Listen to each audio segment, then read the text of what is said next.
Hi friends, welcome to the Chanakya stock traders. మనము ఈ వీడియోలో స్టాక్ మార్కెట్లు స్లైట్గా కరెక్షన్ అయినాయి కదా, మరి ఫర్దర్గా మూవ్మెంట్ ఎటువైపు ఉండే అవకాశాలు ఉన్నాయి, నిఫ్టీలో లెవెల్స్ ఏంటి, బ్యాంక్ నిఫ్టీలో లెవెల్స్ ఏంటి, ఆ విషయాల గురించి ఈ వీడియోలో డిస్కస్ చేద్దాం.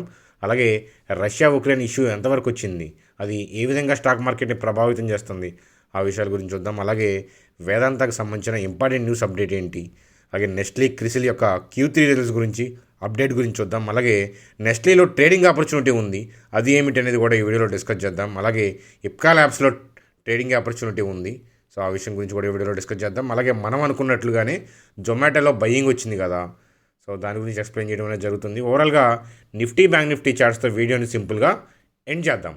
చూడండి ఫ్రెండ్స్, ముందుగా జొమాటో స్టాక్ గురించి మనం చూస్తుంది ఏంటంటే జొమాటో యొక్క చార్ట్ అనమాట. సో మనం అనుకున్న దగ్గర నుంచి ర్యాలీ స్టార్ట్ అయింది కదా, సో ఒక్కసారి డిస్కనెక్షన్ ఏంటనేది చూద్దాం. సో 2 days బ్యాక్ వీడియోలో 15th February 2022 చేసిన వీడియోలో చూడండి, జొమాటో గురించి ఎక్స్ప్లెనేషన్ 10:35 seconds దగ్గర ఉంటుంది చూడండి. జొమాటోలో నేను ఎందుకు ఇన్వెస్ట్మెంట్ చేయను అనేది కూడా మనం డిస్కస్ చేసాం. సో అయితే ఏంటంటే ఇక్కడ టెక్నికల్గా మాట్లాడుతున్నాను ఏం జరుగుతుంది అనేది తప్ప, నేను ట్రేడింగ్ పాయింట్ ఆఫ్ వ్యూలో కూడా ఇన్వెస్ట్మెంట్ పాయింట్ ఆఫ్ వ్యూలో కూడా సజెస్ట్ చేయట్లేదు ఇప్పుడు ఏమీ కూడా. సో చూడండి, లోయర్ లెవెల్స్ని క్రియేట్ అయ్యింది కదా, సో కాబట్టి ఇంకా కిందకి వెళ్ళిపోతుందని అనుకుంటారు, కానీ చూడండి సో అగ్రెసివ్ స్టెప్ ఏంటంటే బయర్ యాక్టివేట్ అయ్యారు, అల్గారిథం యాక్టివేట్ అయ్యింది. సో ఏంటంటే సూన్ ర్యాలీ వస్తుంది. సో నా అంచనా చూడండి ఫ్రెండ్స్, అది మనకి ప్రీవియస్ వీడియో డిస్కషన్, ఒకసారి వీడియో లింక్ని నేను డిస్క్రిప్షన్లో కూడా పోస్ట్ చేస్తాను, సో చూడండి. సో 15th February వీడియోలో జొమాటో గురించి చివరిలో చెప్పడం అనేది జరిగింది, ర్యాలీ వస్తుంది అని చెప్పేసి. ఒక్కసారి ఇప్పుడు కరెంట్ చార్ట్లోకి వెళ్ళి చూద్దాం. చూడండి ఫ్రెండ్స్, మనకి జొమాటో యొక్క కరెంట్ చార్ట్ ఇది ఇప్పుడు. సో మనం అనుకున్నట్లుగానే ఈ స్టెప్ అనేది ఇన్స్టిట్యూషనల్ ఇన్వెస్టర్స్కి అగ్రెసివ్గా వేశారు, సో మంచి ర్యాలీ వస్తుంది అని అనుకున్నాం. ర్యాలీ అనేది స్టార్ట్ అయింది.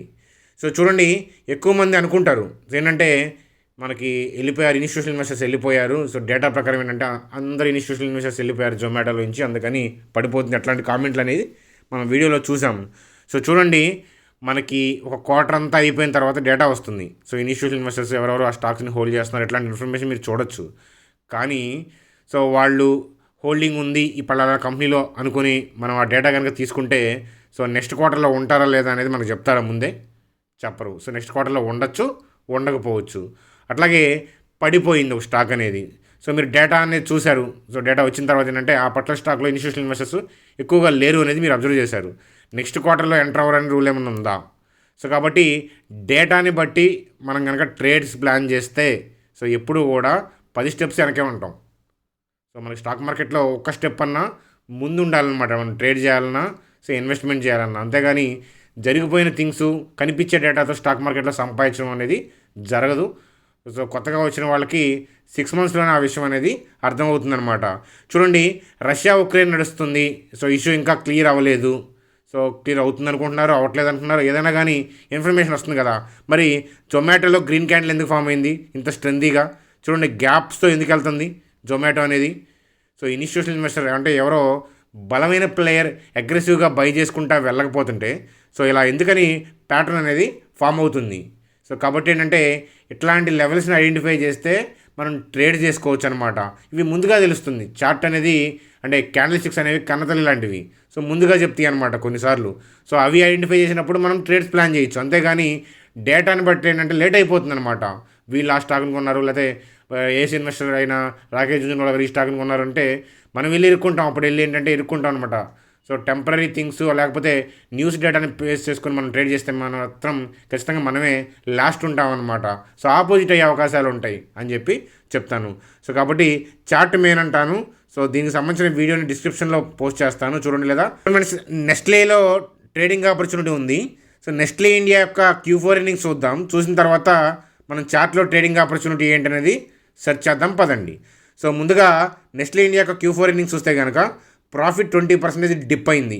సో రెవెన్యూ 15% పెరిగింది. అలాగే ఎబిటాలో 8.7% గ్రోత్ కనపరిచారు. అలాగే మార్జిన్స్ అనేవి ఆల్మోస్ట్ సేమ్గా మెయింటైన్ చేశారు, స్లైట్గా డిప్ అయినాయి, ఓకే అని చెప్పి చెప్తాను.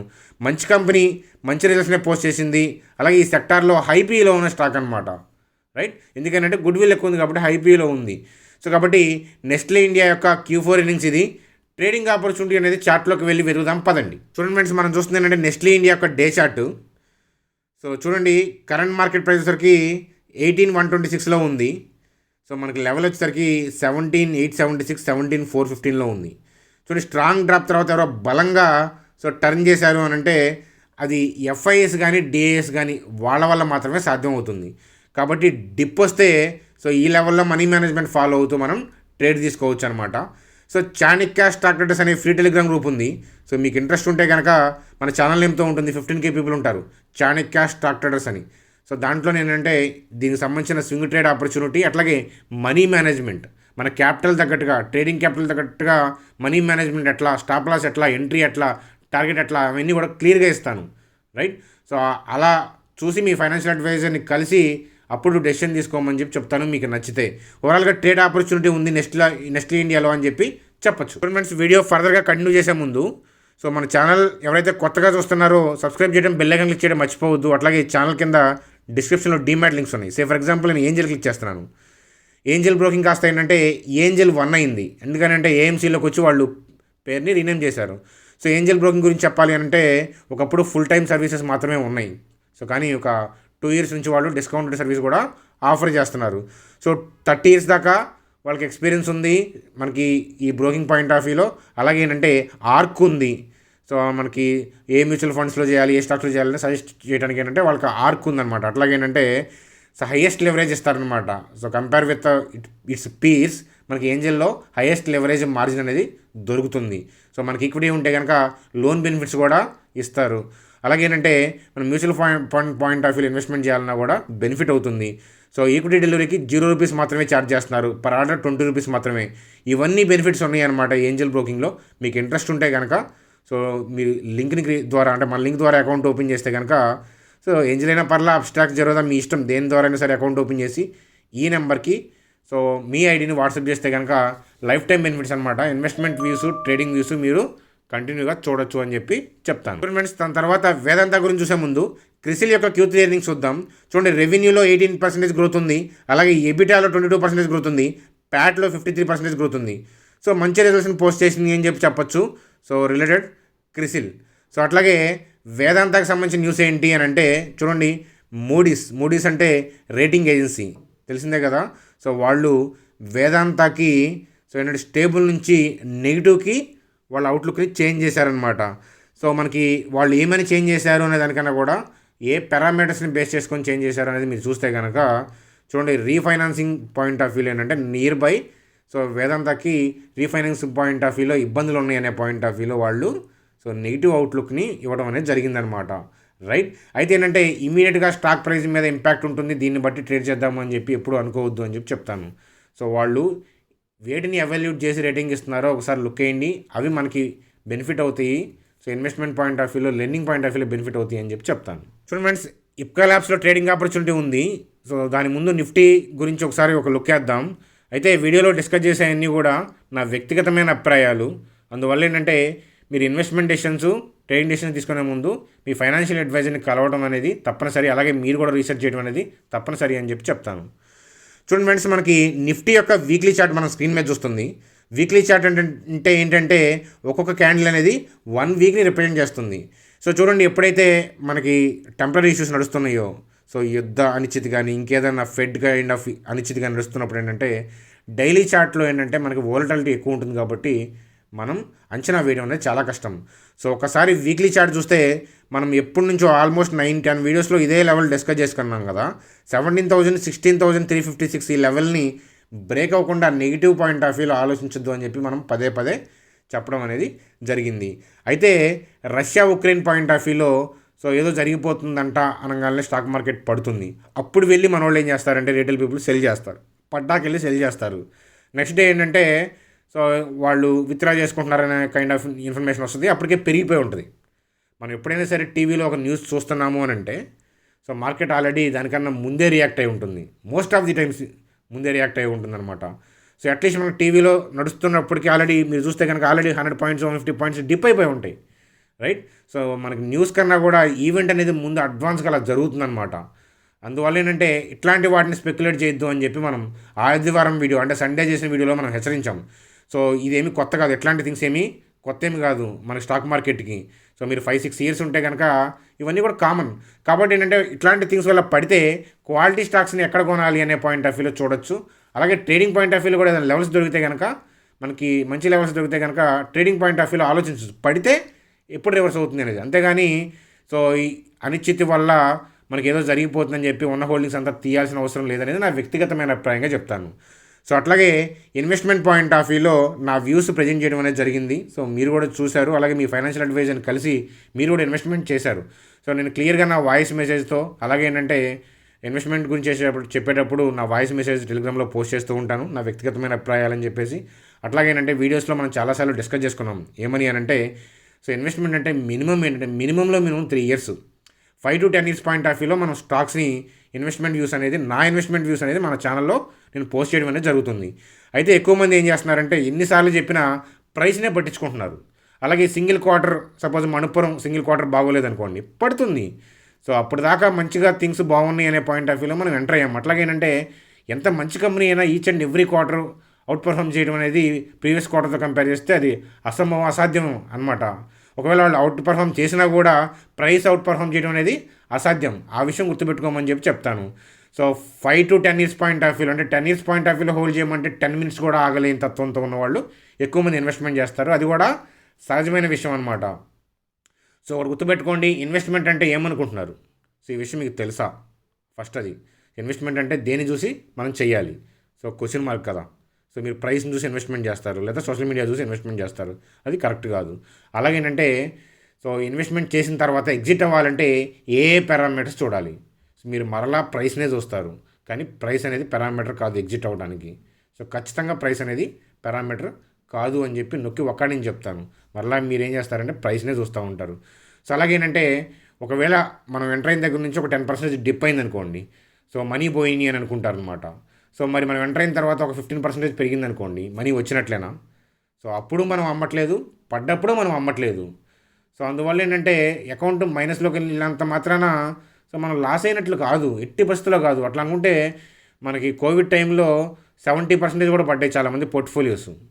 సో మరి లాస్ అయిపోయినట్లా? అమ్మితే లాస్ అయిపోయినట్లే కదా. సో అలా ఏమీ చేయరు మీరు.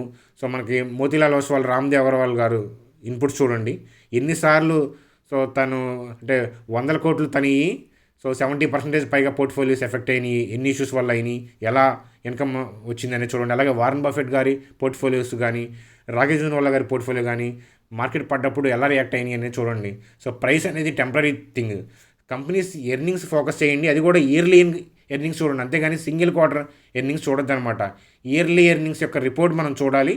సో ఏ ఆస్పెక్ట్లో వాళ్ళు డౌన్ వెళ్తున్నారు, వాళ్ళ గైడ్లైన్స్లో ఇచ్చారు, ఆ థింగ్స్ చాలా చూడాలన్నమాట. అంతేగాని ప్రైస్ని ప్రతిసారి మనం వద్దన్నా కూడా ప్రైస్ని చూస్తాం అనుకుంటే కనుక మీ ఇష్టం అని చెప్తాను. ద సేమ్ థింగ్ ఏంటంటే నన్ను అడిగి మీరు ఏ స్కూల్లో చేరలేదు, నన్ను అడిగి మీరు ఏ కాలేజీలో చదవలేదు, అలాగే నన్ను అడిగి మీ లైఫ్ పార్ట్నర్ని ఎవరు కూడా సెలెక్ట్ చేసుకోరు. అలాగేనంటే నేను అంటే మన ఛానల్ వీడియోస్ చూసి ఎవరు కూడా ఇన్వెస్ట్మెంట్ చేయొద్దు అని అంటాను. అది రెఫరెన్స్గా తీసుకోండి, మీకు నచ్చితే మీ ఫైనాన్షియల్ అడ్వైజర్ని కలిసి లేదా మీరు రీసెర్చ్ చేసుకోండి. సో మనం గతంలో చాలాసార్లు హెచ్చరించడం అనేది జరిగింది, మీరు రీసెర్చ్ చేయకుండా ఆ స్టాక్ మీద మక్కువ ఉండదు. సపోజ్ మన బిజినెస్ ఉందనుకోండి, సపోజ్ మనకేదో ఒక హోటల్ నడుపుతున్నాం, అన్ సీజన్లో ఏదో వర్షం పడి 2 days మనం బంద్ చేయాల్సి వచ్చింది. సో మూసేస్తాం కంప్లీట్గా హోటల్ని? ముయ్యం కదా. అలాగే మనం పొలం వేస్తున్నాము, సో 1 సంవత్సరం పండలేదు, సో అమ్మేసుకుంటామా దాన్ని బేస్ చేసుకొని? సో అలా చేయం కదా. కాబట్టి మనం స్టాక్స్లో ఇన్వెస్ట్మెంట్ చేస్తున్నాం అంటే కంపెనీలో పెట్టుబడులు పెడుతున్నాం, మనం కూడా ఒక ఇన్వెస్టర్, మనం కూడా ఓనర్ కింద లెక్క. అంతేగాని ప్రైస్ పడిపోగాలని ఇదైంది అనుకునే వాళ్ళు, సో ఆ మైండ్ యాటిట్యూడ్ ఉండటం అనేది కరెక్టే, బిగినింగ్లో అందరికీ ఉంటుంది. సో అందువల్ల 5 years ఎక్స్పీరియన్స్ ఉన్న వాళ్ళు అండర్లో ఇన్వెస్ట్మెంట్ కానీ ట్రేడింగ్ కానీ చేయమంటాను. సేమ్ థింగ్ అంటే ప్రైస్ని డైలీ చూసేవాళ్ళు స్టాక్ మార్కెట్కి సెట్ గారు.